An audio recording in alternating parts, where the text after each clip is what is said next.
So today I want to talk about the ending of Another Round because I love the end of this movie. The ending is just so infectious. I watch it and by the end of the scene I'm always inevitably dancing along, or during the credits I just find myself kind of trying to mimic some of his dance moves. I think it's just an awesome scene. Ending a movie with a dance scene isn't really a new thing. I can think of countless movies that do it, specifically a lot of kids movies actually, or having a dance party at the end. I think it's a really fun way to end a movie. I've seen people talk about different reasons you might do this or ranking different films and how well they do it. But for me, Another Round takes the cake. So today I want to look at this scene, the final scene in the movie Another Round, and I want to break down a couple reasons why I think it works so well and why it's such a great scene. Hopefully, in the process of breaking down this scene, we'll kind of come to understand the film overall and how it works and how it's made, and we'll learn to watch films a little bit closer. I think the first thing to keep in mind when we start talking about the sequence, or this film overall, is that this movie is about Martin, not about drinking. It's easy for people, if they ask what the film is about, or if someone's trying to describe the film, to just be like, it's a film about high school teachers who decide to get drunk every day, and kind of the shenanigans they get into. And that is the setting, but that's not really the heart and soul of the film. The film is about Martin and his journey. At the beginning of the film, he's isolated, and he's depressed, and he's unmotivated. And by the end of the film, we see someone that's broken out of his shell, that's learned how to re-communicate with his students, his friends, and most importantly with his wife. So yeah, drinking is kind of the setting point or the turning point of that, but I don't think it's what the movie's about. I'm not Danish, I've never been to Denmark. I'm not sure how their reaction to alcohol and alcoholism is different from how an American would look at it, but I don't think this film is a cautionary tale on the dangers of drinking. I don't think it's promoting alcoholism either. Obviously, we see some repercussions of that. But again, the drinking is the setting and it's an element of the film, but it's not what the film's about. We see that drinking with his friends is kind of a key tipping point. But as the film continues to progress, there's a couple key moments that kind of steer away from that.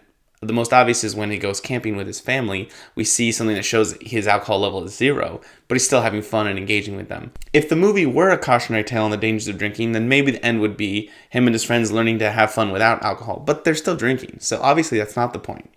He's not happy because he's overcome his alcoholism or any struggle of that sort.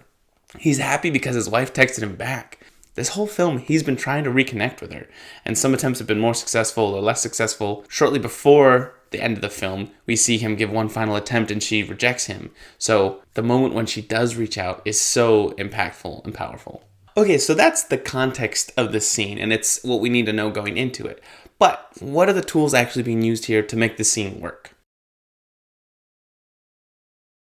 We start the sequence out with Martin and his two friends enjoying a meal together.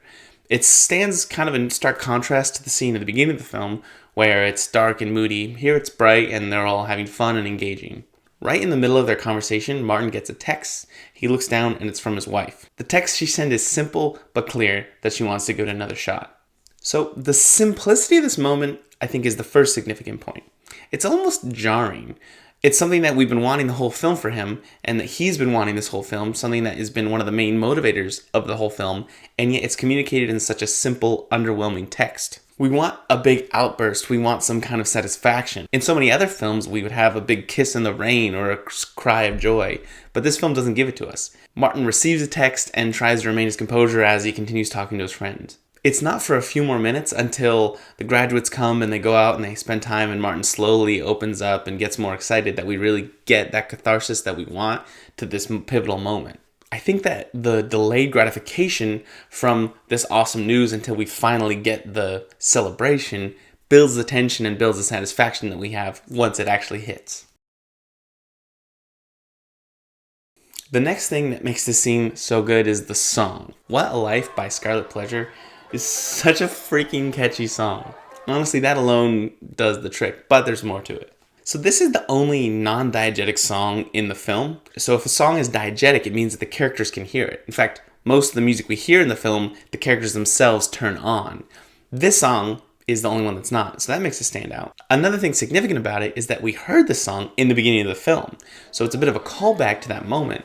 We hear it in the beginning of the film when the high schoolers are doing the beer run and hanging out in the metro. So again, the fact that we've heard it before makes it more familiar the second time, but it does a little bit more than that. Because the song in the beginning is significant of the high schoolers and their experience and their youth and their passion and their excitement, we kind of associate it with that feeling. Here at the end of the film, Martin and his friends are surrounded by all their students, recent high school graduates that are looking forward to the future with excitement. Up until this point in the film, Martin has been looking backwards. He's been looking at his past when he was enthusiastic and when him and his wife had a stronger relationship. And in a lot of ways, he's been trying to either reminisce or bury that. But in this moment, Martin's received a text from his wife saying that she wants to give another shot, and he, like the students, is excited about the future.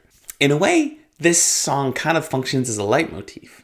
A leitmotif is a recurring theme or musical idea that's connected with an object or person or character. A good example of a leitmotif is anything John Williams ever did. Think the Imperial March of Darth Vader. So in this case, we hear the song associated with the high schoolers and their excitement at the beginning, and then again at the end with the high schoolers, but this time Martin's with them. He's excited about the future like his graduates, and he relates to them. And so we see that connection because of the visual connection, but also the music helps connect us to that feeling. The final element is the dancing itself. Honestly, if they gave away an Oscar for Best Dance Performance, Mads Mikkelsen would have won it in a heartbeat. We're set up earlier on in the film that Martin used to do jazz ballet, but up until this point, he's kind of strongly resisted any attempt at anyone trying to get him to dance. So we have that anticipation of wanting to see that. What makes dancing work so well is that it's such a visual thing. Again, so much of this movie is Martin and his internal journey of going from closed and depressed and isolated and not looking forward to the future, to him opening up and him trying to express himself and him connecting with people and him reinvigorating and finding passion in his life. Dancing is such a good way to show that. In this case, we have a literal visual representation of something that he loves, that he's afraid to show, that he won't express, that he keeps to himself. And by the end of the film, we see him openly doing that. The oldest adage in film is show don't tell, and here, rather than telling us that he's happy or telling us that he's opened himself back up to the things he's passionate about, he shows us by physically and visually doing one of his passions. So there's a quote, and to be honest, I don't know where it came from, but it says, "When the emotion is too strong to speak, you sing, and when it's too strong to sing, you dance." And I think this is the perfect example of that. Rather than just saying in words how he's feeling, Martin shows us how he's feeling with the most infectious, awesome dance. It's a very visceral dance, but it still feels more technical than some of the other drunken romps we've seen early in the film. It's just technical enough to be engaging, but emotional enough to really connect with us. In this short dance scene, Martin shows us everything he's been trying to tell us the entire film.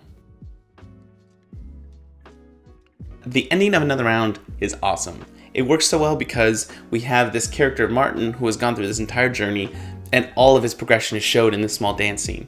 We see the pent-up energy that we get from the text conversation.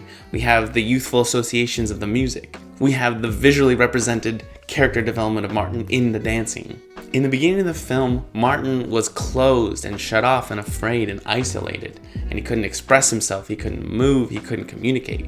By the end of the film, he's literally leaping into the lake with joy. That's why I think this is one of the best film endings I've ever seen, and one of the coolest dance scenes I've ever seen in a film.